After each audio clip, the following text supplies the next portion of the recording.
Good morning, Bitcoin. Welcome to day 2 of Paralindsay Polis conference. I know I said it wrong, but I don't care. HCPP 2018 Hackers Congress in Prague. We are back, coming at you live from the fishbowl in the basement. We're joined by Dan, the Crypto Raptor, Juan Galt from Traveling the World on Bitcoin, and of course, Max Hillebrand. How's it going, guys? Fantastic. Very good. Awesome. Yeah, great day, first day. Yeah, we had a great day yesterday. We interviewed 2 masked men. That's right. Each one better than the last. Smuggler talked about VPNs and privacy, and the gentleman from Samurai Wallet talked about Ricochet, Waterfall, I don't know, a dozen other great features that they had that help you protect your privacy both when you're sending Bitcoin and when they're receiving. He also defended Samurai's controversial decision to get rid of USD and fiat from their wallet. So now when you have a 0.001 Bitcoin, you have a 0.001 Bitcoin. You don't have to worry about what the value is and if it's going up or down, which is hard for giving out people dollars in Bitcoin. But as the guy said, you adopters out there who are spreading the word just need to work harder, and you need to do the conversion first, or just give them a 0.001 and say, hey, it's about $1 or something. I don't know anymore. Well, you know, it's in my opinion much easier to send a couple of thousand Satoshis and just, you know, toss a couple of them than sending $1, which is going to be like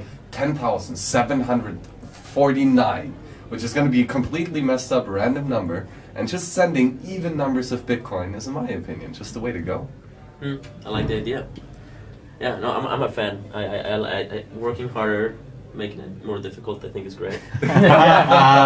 It certainly is a little harder to use, but as long as we don't go to M-bits or bytes or big bytes or small bytes or whatever these things are going to be called. I like the Satoshis because it goes to the last digit, and I like the Bitcoin because it makes lots of nice sense, but no one has $6,000 to buy a single Bitcoin anymore. I told you to buy them when they're cheaper, but you missed your chance. I don't know why. That crazy guy in the hat, over and over again, buy Bitcoin, buy Bitcoin, all you had to do. But again, that's the past. So yesterday, what was your guys' favorite highlight? What did you like about the conference? Well, talking to these Samurai devs was absolutely like this geek out moment for me, because I love the Samurai Wallet, I love what they're doing, and I love their hardcore stance on privacy. That's really what they're doing. They don't waste their time on anything else. They're just, how can we make this more private, more censorship resistant? And that is the selling point of Bitcoin, right? Censorship resistant sound money is what Bitcoin is. Well, the sound money aspect, we all make sure that this is being kept up by running a full node, but privacy and censorship resistance, that is something that we all have to still continue working on. So I think that these interviews were absolutely amazing. And there was a great comment in the WhatsApp group today where someone was very upset with Samurai Wallet. And so we looked their name up and we looked their company up, and it turns out that they do KYC services. So of course Samurai Wallet had no interest in their service because they don't want to know their customer. That's kind of the whole point of privacy, right? I both liked and disliked Smuggler's interview. And the reason why I disliked it is because I learned how much how unsafe the VPN systems that I was using actually are, you know, and it's good, it's an eye-opener. So knowing that you're actually not as secure as you think you are is a good eye-opener, because it means that you know now how to kind of counter that and make sure that you are secure, you are private, and you are safe. And he had some great advice in adding a hardware VPN to your network, something that you could put in front of your router so that all of your traffic goes through it, rather than just hoping that your computer actually works, and when you push the on button, that it actually turns your VPN on. I know everyone is freaked out lately by the exciting story from China about Apple and Amazon and others, these very small memory chips that may or may not have been inserted into motherboards at Chinese factories, allowing them to completely bypass all security on these computers. It's a true hardware hack. And if you're wondering how it works, basically think about when a computer asks for a password and it says, I'm looking for a password that matches this.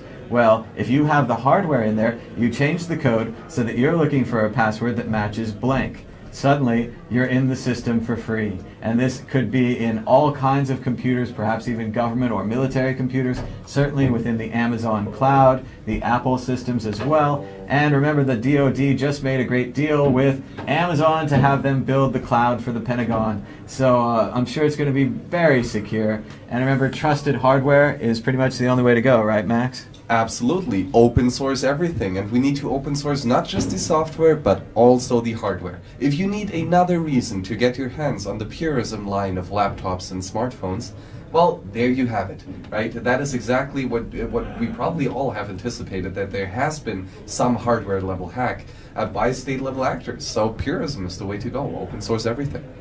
And that brings us greatly linked to our fundraiser today. We're raising money for Max to get a Purism laptop so we can check it out and test it. We're about 2/3 of the way there, and I'm tired of being 2/3 of the way there. So we're looking for about a 0.1 Bitcoin in total. I've got the QR code right here on my annoying phone wallet. So what you do is you scan this QR code like that, and then you put in the amount of money you want to send, something like $10 or $20, or if you just want to buy the whole fundraiser, that would be great. It saves us a lot of time. But then you just push review and send here, and it takes its time, and eventually you can just send some Bitcoin right here. We're looking to finish this off. If Max raises the money for the Purism laptop, what will happen, Max? Well, we're going to have enough Satoshis to buy this Purism laptop from the company and from Todd Weaver. And oh, there it was. Nice. Couple Satoshis from Bitcoins. Thank you very much, my friend. And once we have that laptop, we're going to do several videos of going in depth of what this hardware can actually do and why it is such a beautiful invention, and all the different cool features that they have to protect your privacy. Like, for example, the hardware physical switch to turn off microphone, camera, Bluetooth and wireless connections. And now a hardware switch, how is that different than a software switch? Well, a software switch can be hacked remotely by a hacker, right? A hardware switch, well, there are no wires. So the electrons cannot jump from A to B because there is no cable between A and B. So if I turn my camera off, it's really off. It's off. So it's naked time. Well, that definitely sounds like something you need, Max. I've heard a lot of stories about hammocks. I think we're going to have to raise the money for that. All you have to do is donate right now. We've got this big QR code. Seems pretty good. I moved it a little. Turn the brightness down a little bit. Turn the brightness down. That seems counterintuitive. But here you go. Here's a little less brightness.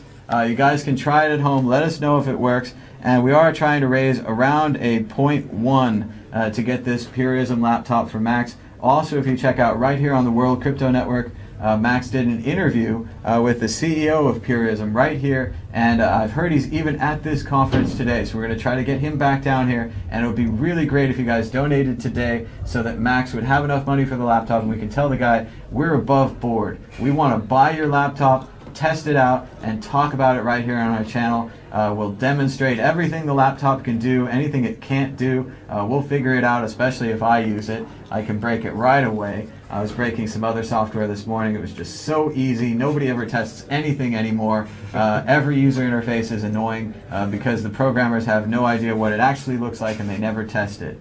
So don't let that happen to you. Test your software, right? Precisely, absolutely. And that's what we're going to do, testing it. Yeah.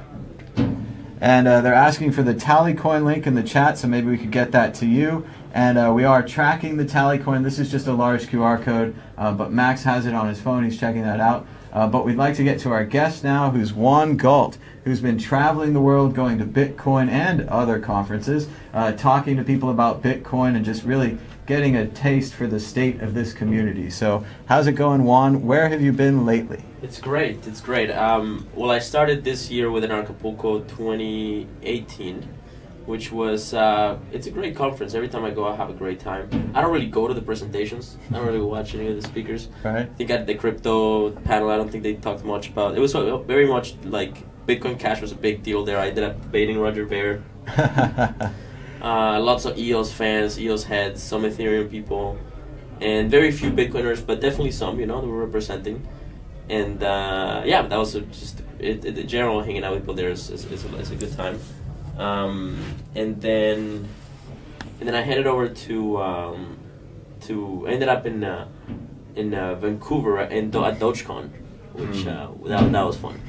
Oh, that looks great. Yeah, I would have loved to go to DogeCon. I love those guys from the Distributed Dance Party. Very fun stuff, Tom and Gary, and they just have a great time. They get all these boom boxes, and then they get an FM transmitter in a backpack, and they go to a public place like a bus station or a city square, and they have an instant party. And they're all about the positive aspects of parties, not the drinking and the drugs and such.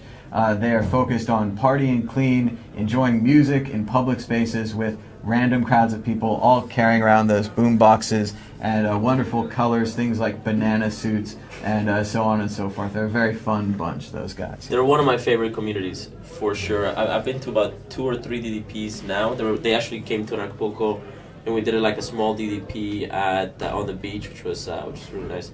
And then in Vancouver, we had one. I probably had like 300 to 400 people walking on the streets of Vancouver, and yeah. So they have this radio antenna, and they're basically doing pirate radio, and they have this custom playlist of like the best music, dance music, and then they tell everybody to bring ridiculous clothing and wear banana suits and toys, and there's like Pokemon. There's a Pokemon the other day just walking around, right? And it's just a really good time, and they really kind of like who was there? The creator of Dogecoin. Dogecoin. Sure, Jackson Palmer. Yeah. Jackson Palmer, and I asked him, hey, what's it like? And he's like, dude, I feel like I didn't know how to party. Yeah. He needs to practice that. Yes, Certainly. Jackson, a classic creator. He hates his own creation. Had a lot of problems with the Dogecoin community. It seems like having a fun dog on your coin turned out to attract quite a lot of spammers, or scammers, sorry, from the guys from the moolah.io. Turned out to be quite bad people taking the money, questionable pasts, as well as then the Dogecoin tip bot, where at a certain point their company was running out of money, and as I've predicted with many of these centralized tip bots, they decided the best thing to do would be to steal all the money from their users, who never ever got repaid. So it's very dangerous when you trust these centralized institutions. We tell you over and over again you need to hold your own private keys, whether on a secure paper wallet, which are kind of difficult to create, or to get a Trezor or a Ledger or a hardware device where your keys are generated not on your laptop, on a little USB thing, and your keys never enter the network because you sign and you create all your transactions on the USB device. That's why they're worth the money. And again, if you don't hold your own private keys, you don't hold your own Bitcoin. And if you're ultra secure, you use is it the cold card that you showed me yesterday? That's incredible. Oh yes, the cold card, open source hardware and software from the fellows that brought us the OpenDime physical Bitcoin. It's an amazing, completely offline and super secure hardware wallet that is absolutely worth checking out. 2 interviews with NVK on the World Crypto Network, so go out and check that out. Open source everything. So, you as a perpetual traveler, what is your experience on storing your Bitcoin safely? Yeah, I mean, it's actually quite tricky. You have to think about the game theory of it. It's quite grueling. You have to really sit down and think, okay, who do I trust with certain things? How do I distribute the backups, right? Do I carry the hardware wallets with me or not? And then you want to make sure that you want to know what the plan is if shit hits the fan, right? Like if okay, I lost my hardware wallets, what the fuck do I do now, right? Sorry for the cursing. And so you gotta, you really have to plan it out. Crypto Asset Inheritance book by Pamela Morgan really gets you thinking about that, and she's very good at guiding people through the process of figuring that out, and it's something that I've been teaching people how to do as well. I think the multi-signature stuff is starting to get interesting. It depends, what your use case and your use sort of practices are, but the bottom line is don't carry all your Bitcoin with you, and think about how to set up a good foundation to put the sort of long hold on. But it's tricky. You got to think about it, and it's going to be a custom solution for you to some degree. But there's some good answers out there. It's also worth remembering that you can put your Bitcoin in different piles. You don't have to put it all in one Trezor or all in one Ledger or paper wallet. You can put a little here, a little there, a little in maybe a brain wallet. You memorize the words. Or we have a guy who calls in all the time. He split up his words into 2 or 3 sets, sent them to a friend, sent them to a friend. They have a whole system worked out. I'm not sure it's going to work in the end, but again, if you only put a small amount in there, you don't have to worry as much. And just in general, too many people get into that trap where all of your Bitcoin are in one source, and then you lose it or it's destroyed through a cataclysmic event, and you lose all of your funds. So especially if you have a large amount of money, it's good to get a Trezor and a ledger, or it's good to get 2 Trezors, something like that. People often don't think outside the box, but it is a $100 device or whatever, $200 in that range. But if you have $10,000 and you have it in one device, you're just asking for trouble, I think. Absolutely. Yeah, absolutely. I think the multi-signature stuff is definitely, I think, is going to be probably the future of holding large amounts of money. Like if you have $500,000 and up, that doesn't mean you have to give one of the keys to other people. You can have personally a multi-sig wallet that you control all the wallets and you know where those wallets are, and okay, great. Now you have redundancy, right? And there's ways to set that up. The Shamir secret sharing, which you mentioned, where you grab the backup key and you split it into 3, and then you give 2 to your friends. Very important that you use a good open standard for that, and that it is actually Shamir's open sharing. If you just cut it up randomly, it might actually not work and might actually make you more vulnerable. And Pamela Morgan talks about this. Trezor is actually working on a standardization of the Shamir secret sharing, so the backup storage is a lot more secure and a lot more easier to use, which I'm really excited about. I think that's great. It's great work. Yeah, so that's definitely a very exciting part of the space right now. You know, we have all this scripting language in Bitcoin that's been sort of talked down as not being smart enough, but actually it's fairly secure, very stable, it's stable, it works. And so you have multi-signatures, and then you have time locks, and then you have all these gamesters have to play with onlining, where with signed transactions that have not been sent into the network, right? And that seems to be where the innovation is happening. So I'm very excited about that. And if you're looking for a multi-signature wallet, you should check out Mistos, MISTHOS.io. It's a great project. They're working with Blockstack. You can use that for the login and to store your data. And what Mistos does is you can kind of set up a venture. So if we were to start a software company, we could just do it where I collect the money. And then obviously I run off with the money to a beach, and you guys can work on the software.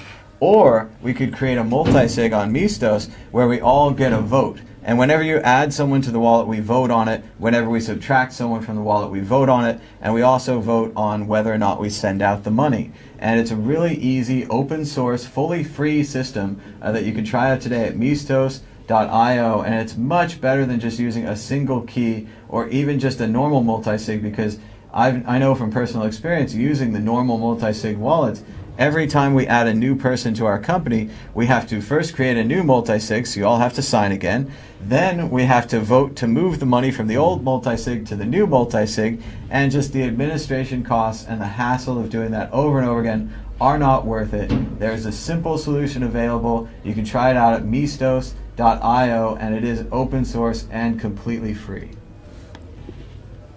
Yeah, multi-sig is still kind of tricky. I mean, you can do, for example, Trezor with Electrum. So I have some friends that were kind of like experimenting with it and doing some research and development, I suppose. Not so much development, just playing with it, seeing what's going on. And you can plug it into Electrum, and you can set up the multi-sigs and stuff. But you gotta have channels to communicate the information through. It's not built into the wallet that you're just gonna talk to your friends. You gotta copy paste and send on your chat or whatever, right? So it's getting, but there's some companies working on Mistos, and then. I know Casa is sort of kind of starting to show up in the media, right? Yeah. I'm a big fan, yeah, I've been kind of, I think what they're doing is interesting, and they're working at a very sort of high level of wealth, right? So their product is still like premium Bitcoin HODL, but they have some very good strategies. So one of the things that they've done that's interesting is they've actually, when you have a 3 of 5 multi-sig, right? It's how they do it. And they're one of the keys, so Casa holds one. And then you're the other 4 keys, you already have redundancy. You're 3 out of 5, so you don't need the backups. Yeah. So they just get rid of all the backups. The backupless systems. Every hardware wallet has like the key in there, and it's like, it's in there. You can probably verify. I mean, you should be able to verify that the key's there, at least when you bootstrap the key. But then it's just there, and if it's gone, it's gone, and then you just move. They probably have a plan. I mean, it's like financial services stuff. I think that's the future of user experience in the space. It's going to be, you pay for premium service or some level of service, and then you just get something that you can call, and then they'll walk you through the process. And then there's plenty of people that are trained to do financial service in the world. We just got to move them from fiat centralized accounting systems to Bitcoin, where we can, they have less power, but they still can help us figure shit out. or at least guide people through it. Are there any custodian services that you believe are effective and you would put your own trust in? Well, I don't know about custodial services. I think that there's centralized, completely centralized Bitcoin bank-like services, and then there's more distributed ones, right? So you have like Shapeshift was a good example of like the intermediary version. So the user didn't really take that much risk, and then Shapeshift took all the risk. Now they got hit because they're too centralized, right? Every time, yeah, same story. We knew it was going to happen. Yeah. You know? Oh yeah. Yeah. And I think they really believe in what they were doing before, without having the accounts, without having the KYC, and having a place where you could trade a couple of Litecoin for a little bit of Bitcoin, and just to do it and to go. And they get a little fee, and everyone's happy. Everyone except for the gatekeepers who want to know exactly how much money you have and everywhere that you put it and everything you do with it, which is not really compatible with Bitcoin or the kind of ideas that we're hearing about today at HCPP. Oh yeah, and you know, then the question is, how do you get your hands on some Bitcoin if you have fiat? Because all these centralized exchanges, they are first of all custodial, so they hold your private key. And they do KYC, so they force you to completely get naked and show who you are and where you have all your money.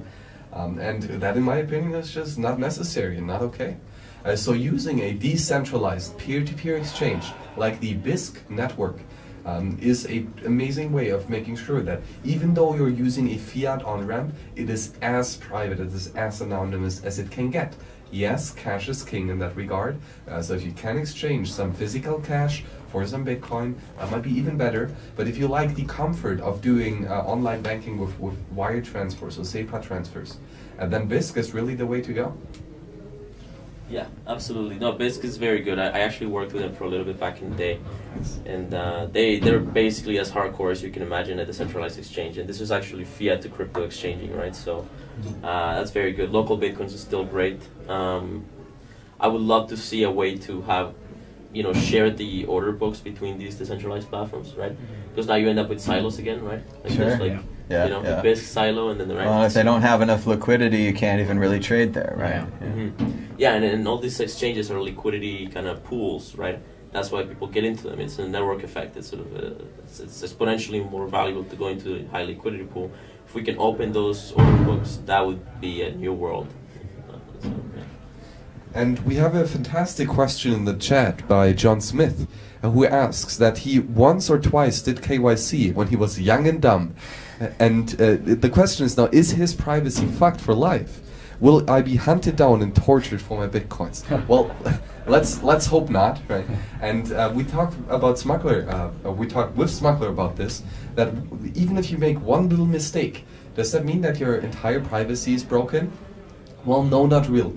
One little piece of the puzzle might now be revealed, but the entire large-scale puzzle is still out there, right? It is still something that you can treasure and keep private.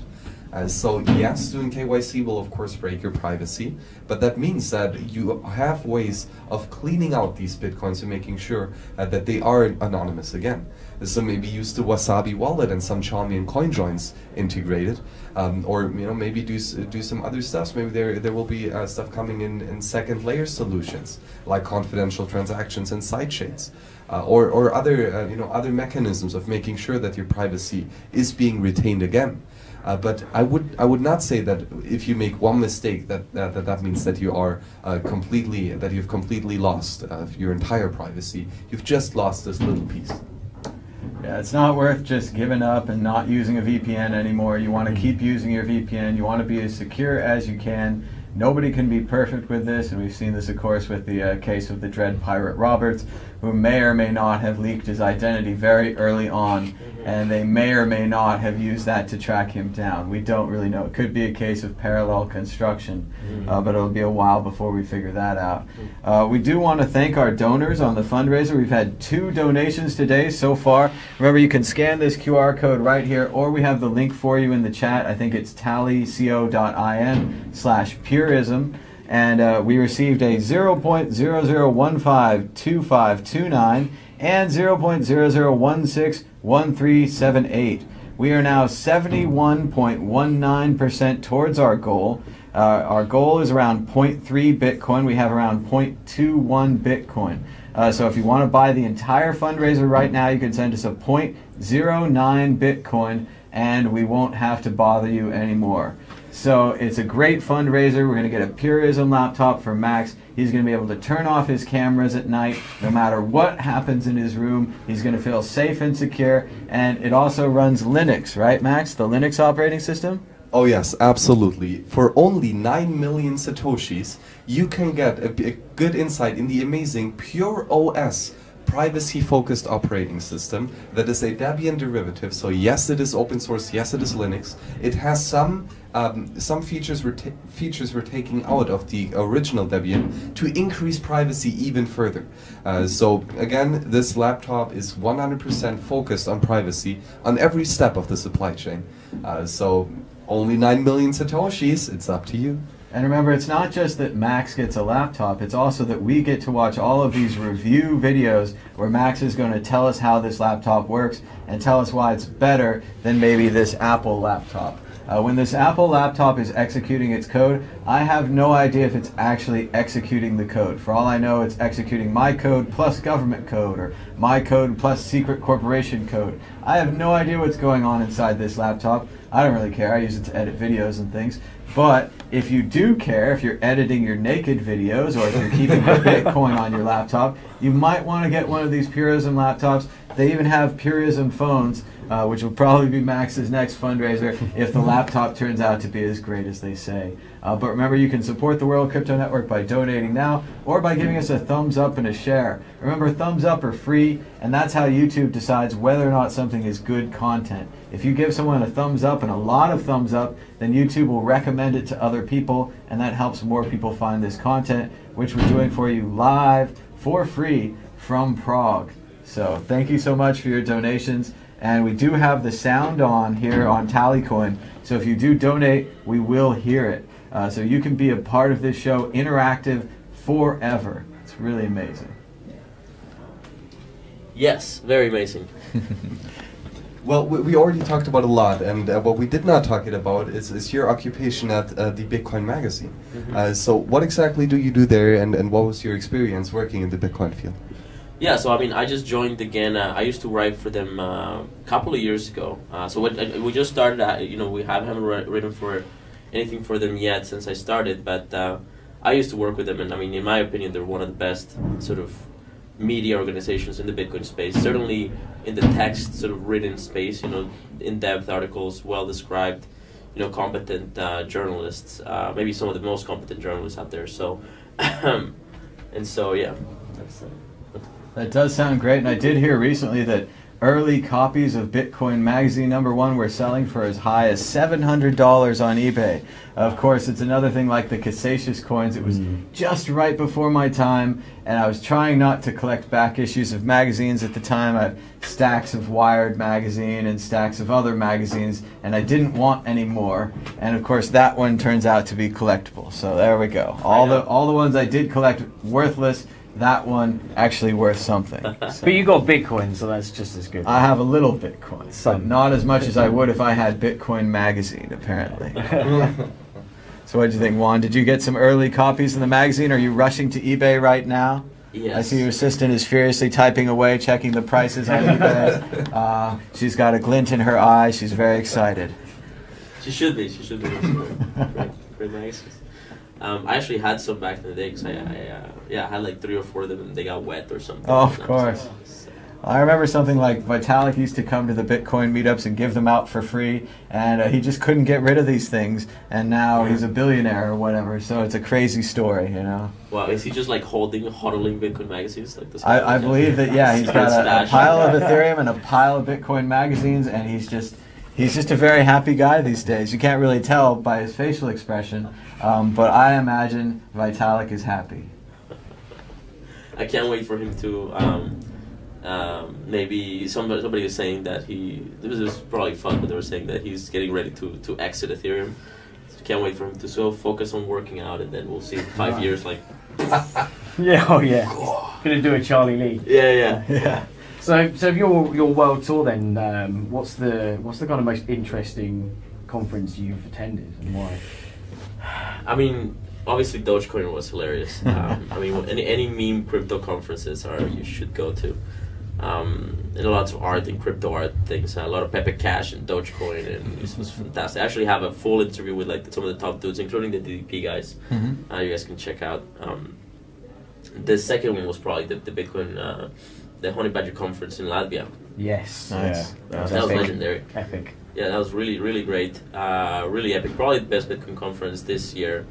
All the big names. It was incredible. Like I took a picture of Whale Panda, and then behind him was Elizabeth Stark. You know, so just two sort of kind of Bitcoin celebritarians. You know, or celebrities anyway. So it was very cool to hang out with people there. Yeah, and I mean the other conference that I was at that was just kind of interesting was Blockchain Futures Conference in Toronto, which is a total sort of, you know, altcoin paradise, you know, to be nice. Yeah. So Toronto's very much like that. A lot of Ethereum tokens and stuff like that. I was looking for the Bitcoin community, like I want to find them, but like it's been actually quite difficult in my travels to actually find like where is the. Actually, I found some in Phoenix. Surprisingly enough, there's actually some serious Bitcoin stuff that's happened in Phoenix, and like old school Bitcoin people from Phoenix. There's a great pizza shop that we hung out there. Bitcoin Pizza Shop or something, you can find it in Phoenix. That was a good time. And then Parallel Polis, I mean, there's some very interesting stuff happening here. It is getting harder and harder to find the Bitcoin community, especially at conferences like the ICO Scam Fest and all these other kind of nonsensical conferences that seem to be set up overnight as if people carrying their carpet bags on the way from thing to thing, not really fans of Bitcoin. I've heard a lot of people are into blockchain or they're into their crazy altcoin and they've never even tried Bitcoin. They've never even read about it. So it is a bit disheartening to see people going the wrong way and going the wrong way so quickly. Oh yeah, and I even met this one woman, and she was writing her doctor thesis on blockchains. And I asked him, so what are your thoughts on Bitcoin? She's like, well, yeah, no, I've never like looked into it. I've never done a Bitcoin transaction. And I'm like, so you're saying that you're writing your doctor thesis on blockchains, and the only functional blockchain out there is not of interest to you. So that was quite a profound experience, and the blockchain buzzword bingo is strong and ongoing. So then you are a bit into the shitcoin trade, and especially the altcoin trading. So what has been your experience there? Well, to be honest, as much as I love my shitcoins, ultimately I'm a Bitcoiner. And I know it's a kind of, some people say it's like a false dichotomy, but I'm a Bitcoin maximalist and kind of a shitcoin maximalist to a certain extent, because obviously my end goal is to have more Bitcoin ultimately, and I do think that there's a lot of innovation that's happening that can be learned from in terms of, from Bitcoin's perspective. Now, I'm not saying that the devs are as good on other platforms as they are on Bitcoin, because everyone likes to say that the best devs are on Bitcoin. But I still think there's some good innovation out there, and I'm not going to lie. Sometimes I've had to convert when shifting from exchange to exchange or whatever. Instead of using Bitcoin, I've had to use another crypto as a medium of exchange, just to make it quicker and a bit more convenient. But that's why we've got things like Lightning Network that's going to come into play. And these are technologies, and SegWit, for example, that's really helped the transactions speeds. And so there is a lot of innovation I think we can learn from, but also lessons around security that are happening on all these shitcoins. That are really kind of eye-openers for people, how people manage their own Bitcoin as well. Well, and the real question is, what is the goal of the altcoin, and what is the goal of Bitcoin? And for me, the goal of Bitcoin has always been sound money. Sound money, stopping inflation, having a deflationary currency seems like the problem of our times. A lot of different strands in this world, from war to government spending to just waste, and even things that dissolve, like this consumerism about devices that fall apart after 5 years, is because we're just printing money and that we're a consumer economy. We've got to keep spending and spending and spending. And obviously that doesn't fit with a conservationist type idea or the actual conditions on Earth, where we only have so much air, we only have so much gold, so much land, things like this. We're in a scarce society, but we have this endless amount of money. When I look at the ICOs, it seems like the problem they're solving is They didn't want to fill out a bunch of forms and have an IPO. And the great thing about filling out forms and having an IPO is when the IPO goes bust, you know who to sue. You sue the people that filled out the forms. If you have your own ICO and you just launched it yesterday and your buddy Joey wrote the code and he launched the coin and it's out now and nobody knows how to reach you, when you exit scam with all the money, or if you just burn the money in a big pile, there's no one to sue. So making a new scam coin that no one can sue seems much less interesting to me than solving the world's problem of sound money. Maybe I'm just thinking about it with too much of a historical lens, or that I've read books that I think that this is better, but I do think Bitcoin is better. Yeah, and ultimately Bitcoin is the most secure network on Earth, and I think that there's going to be a lot more companies and services leveraging the Bitcoin blockchain via sidechains, etc. And I think that that's going to probably accelerate quite a lot in the near future with all the emerging technologies like Mainstay, for example, and the anchoring of sidechains to Bitcoin. And especially with the SegWit upgrade now active, with the Lightning Layer 2 solution getting going, potentially Layer 3, 4, 5 if necessary solutions, Bitcoin is a technological project, and it's not always staying the same. It's getting better and it's changing. Just like our Tallycoin fundraiser that is up to 0.22 Bitcoin. We're only looking for 0.08 Bitcoin, and I won't fundraise for the rest of the day. That's right, donate 0.08 Bitcoin right now, and I will never mention this for the rest of the day. We are 73% towards our goal. That means that there's only about 27%, check my math, until we get there. And we'd like to thank our latest donors, donor 0.00454988 and donor 0.00152509. Thank you so much for your support, and thank you for remaining anonymous. Remember, when you donate with Bitcoin, we don't know who you are, we don't know where you're from, but we just know that you donated. So thank you so much for donating to Max and the Purism Laptop Fund, which is right here behind us, as well as on the internet at tallyco.in/purism. Donate 0.8 and we're done for the day. Yes, that would be fantastic, and thank you, Piers, for giving the support here to the WCN. That is really fantastic. Thank you very much. And we talked a bit about these altcoin shill festivals, and maybe what we can do against that. And I just put in the chat a link to the Helsinki Blockchain Conference, a blockchain conference that is, well, a blockchain conference. So unfortunately, it is mainly focused on ICO pitches and all that funny stuff. And Nico from Consensus, who has also been part of the World Crypto Network, he and I are attending this conference, and we are speaking on the second day. Well, we decided to not take part in any of these shitcoin shillery, but rather do like a Trojan horse. So we got invited to there, and we're going to speak only about Bitcoin, only about sound money. So we have all these blockchain interested people there who are at least taking the first step, right? They realize that fiat currencies are just not as good as they can be, and they say, okay, so let's try something new. And now they found this blockchain hype, and they think that like their dentist records should be on the blockchain. And we're gonna tell them, yeah, dentist records are nice and all, but honestly, sound money is what it is all about, as Thomas said. So maybe if you know one of these ICO shill fests, just go on there and represent Bitcoin, and present how you are using this magic internet money.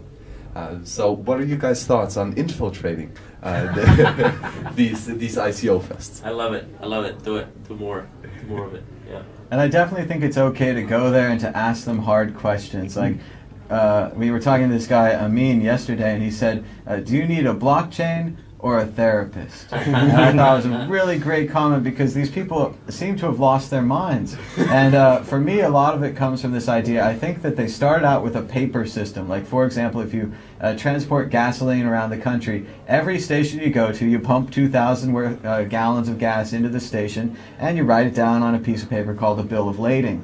This is an old system, right? They've never upgraded to databases. They didn't give tablets to the truckers, so on and so forth. So what I think is that these IT departments, instead of getting $1 million to upgrade to database, they got smart and they said, we're going to use blockchain and we're going to get ourselves $10 million and we're going to program this from the beach in Waikiki. And we're going to have a nice time coding this upgrade. And sure, do they need a blockchain? After about a year worth of heavy study with some pina coladas, they're going to figure out that they don't need a blockchain. All they needed was $10 million for their IT upgrade.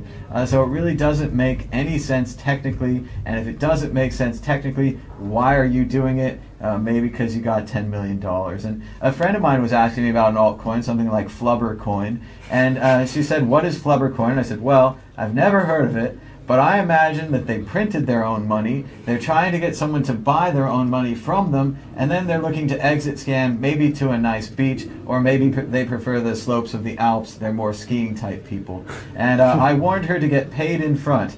Get paid in advance if you're going to work for one of these ICO scam fests, and don't get paid in the coin. Take Bitcoin, take real money, don't mess around. Yes, we're going to give you 10,000 Flubber coins, and one day they're going to be worth $1 a piece. Oh, I guarantee it. What do you guarantee it on? I used to hear about this thing called Paycoin. They said they had a $20 floor. The coin would never go below $20. And you know what happened? It went all the way to zero, and the Paycoin guys are in jail now. That's right. Eventually it all comes back to you. If you print your own money abstractly, if you run a stock market ICO without filling out the paperwork, they're going to find you. They're going to get you. The whole brilliance of Satoshi is that he completely disappeared instead of exit scamming. Classy guy. Classy guy.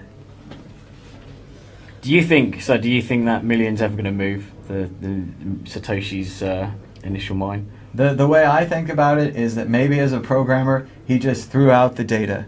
He was just testing the system, and then also from an economic standpoint, because unlike Vitalik Buterin, Satoshi seems to have studied economics, things like the $21 million cap, 21 billion Bitcoin cap, the deflationary structure of Bitcoin rather than Ethereum, where you can always print more. They recently changed the supply structure to pretty much enrich the pre-mine. They changed it from 3 to 2, which is like Bitcoin changing the other direction. We're going to print more money, we're going to print less money, whatever can help us out. So I think someone with that kind of foresight and that kind of knowledge would know that these large amounts of Bitcoin that are in there are kind of like pillars holding up the Bitcoin economy. So if Satoshi were to come back, and if he were to move one of these large pillars, I think that we would see a big tumbling down. And Satoshi cared so much about this project that he left. Once again, Prometheus. Prometheus gave man fire. Then the gods chained him to a rock, and this bird ate out his liver, and every day his liver would regrow, and every day the bird would come back until Hercules got there. I think Satoshi saw this, and he said, I'm not going to let that happen to me. I'm not going to be tied to a rock waiting for Hercules. I'm just not going to show up. And he took off. And I think it's, again, the smartest thing. No other founder of any other cryptocurrency could ever hope to match Satoshi, because they're simply too greedy to leave billions and billions and billions of dollars on the table like Satoshi obviously did. So no, I don't think those coins will ever move, and certainly if they do, expect a massive panic. So those of you who like panics and are predicting 1,300 or 5,000 for the entire year, being completely wrong all year, well, maybe if the Satoshi coins move, maybe you'll get your wish. But until then, I'd hold on to that Bitcoin. And even if he would move them, first of all, he has built this amazing sound money network, and he has absolutely any right to get compensated for that, because he did not steal these Bitcoin, right? He did not take it away from anyone. He produced it himself. And this production is really, really valuable. So he has all the rights to move any and all of these Satoshis, because, well, they're even named after him. And then further, though, as you said, Satoshi really does know a lot about economics, and I 100% agree with that, especially about Austrian economics and true sound monetary economics. And then here he realized that if we restrict the money supply even further, right, if we make some portion, the 1 million roughly, with the lost coins, maybe even up to 4 million Bitcoin, if we take them out of the money supply, this will make the Bitcoin money supply even more restrictive, and it will decrease the growth of the money, which will further increase the price of the currency. So we thank Satoshi very much, and we thank all the people who have lost their Bitcoin very much, because that has increased the value of our hodlings. So thank you for taking a hit for the team. My belief is that in somewhere around 80 to 60 years, or maybe sooner, we'll see. Depends on how long Satoshi lives. Maybe Satoshi will get uploaded to the cloud or something. Why wouldn't he? My belief is that he will, during the greatest sort of rally, he will grab his stash and literally buy the moon. Sounds like a good buy. There's only one moon, just like there's only one London and there's only one San Francisco. We'd like to thank our latest donor 0.0007611. And remember, you don't have to donate a lot. You can donate $5, $10. We've received 20 donations overall, so this is a work in progress. Everyone's working together to donate. We are 73% towards our goal, 73.98%. And we have 0.22 Bitcoin, and our goal is 0.3. So we're just very close to reaching our goal. If you could donate now or to the Tallycoin link in the chat, that would be great. Max, are you excited? We're getting closer. What do you think? Oh, this is absolutely amazing, right? This shows the pure power of Bitcoin, right? It is magic internet money. We have a QR code back here in the background, and that's all you need. Right? That's literally all you need to send us as many Satoshis as you want, starting from a couple to up to several millions, right?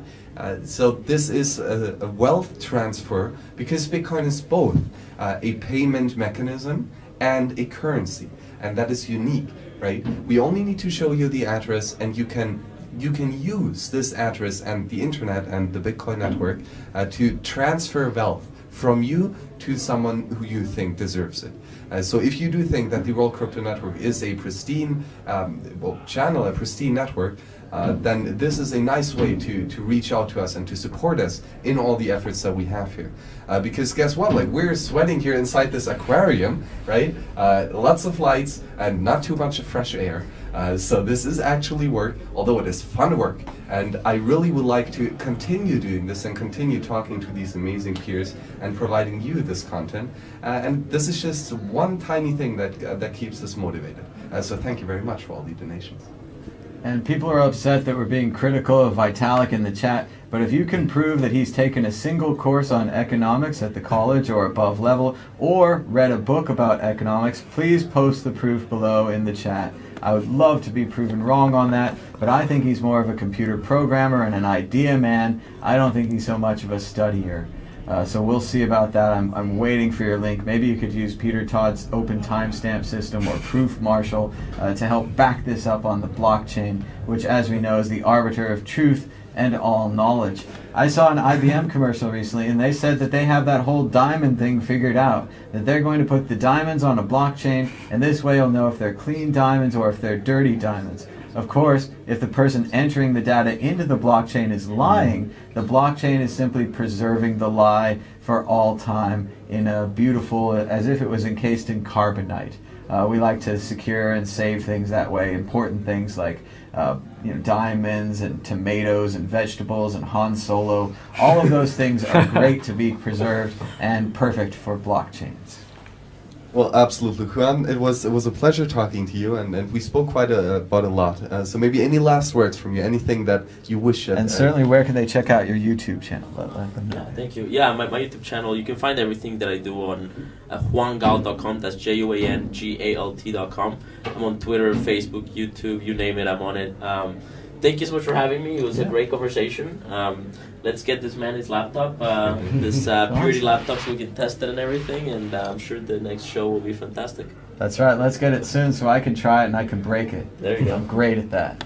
Thank you so much, Juan, for being on the show. Thank you. Thank you, Juan. Appreciate Thanks for everybody. That's great. All right, so I put the word out on the text message. I asked people to bring us people. We have a guy outside who's supposed to bring us people, and there's nobody there at all, right, Dan? It's already 2:30 here. The conference is well underway. It seems like we've been live for at least half an hour, but not a soul has been brought to us. What do you think, Dan? But there's people watching us, but they don't seem to want to come on the camera. This is a famously camera-shy conference. They get upset when you take out a camera, despite the fact that we all have cameras in our pockets, and there are cameras pointing at us almost all the time, especially in cities like London. Well, there's been a lot of controversy, hasn't there? I've seen in all the chats this morning about some people filming the audience before the kind of show started. And we were talking about this morning, and I was saying that it's very obvious to me that if you're a real hacker, you shouldn't go outside. And if you're a real hacker, you definitely outside the basement. Outside the basement, outside your room. You should stay home. If you go outside to a hacker conference, we pretty much all know what's going to happen with you. They're going to put your face on a postage stamp, and they're going to look for you in everything that they do, and they just love it when you go outside. So real hackers, stay home, watch the live stream, use your VPN, use 2 or 3 VPNs, multiply it. You know, there's all kinds of options out there, and you know, meanwhile, what else is going on, Dan? Well, I think I must say that the entertainment last night was pretty cool. There was a kind of very animated singer jumping on tables and like grinding stools and all sorts. It was I only saw a very loud and noisy guitar player, and I was like, if they want someone to play kind of badly, I could do that. But otherwise, I'm not so sure about the entertainment. There certainly were a lot of drunk people, and that's always entertaining. And I got to talk about Star Trek with a girl, which was great. But yeah, so there was this one girl coming up, and she was like, "Oh yeah, I'm a huge Trekkie fan." She even had like this bracelet, which was like a Trekkie symbol. And I was like, "Oh, you like Star Trek? Where's Thomas?" I was like, "Thomas, she likes Star Trek," and they talked for hours. So that was nice. Well, yeah, I think you were looking to go home, sort of, you know, and you suddenly sort of found this new conversation, and sort of an hour and 3/4 later, you're still talking about. That's right. You tricked me into staying out ships longer only because I got to talk about Star Trek. So quite a lot of great stuff going on in Star Trek. The new Discovery show is pretty decent. I think they should write the whole thing in advance next time, because I kind of worked it backwards, and there's a lot of plot holes. It doesn't really make any sense at all.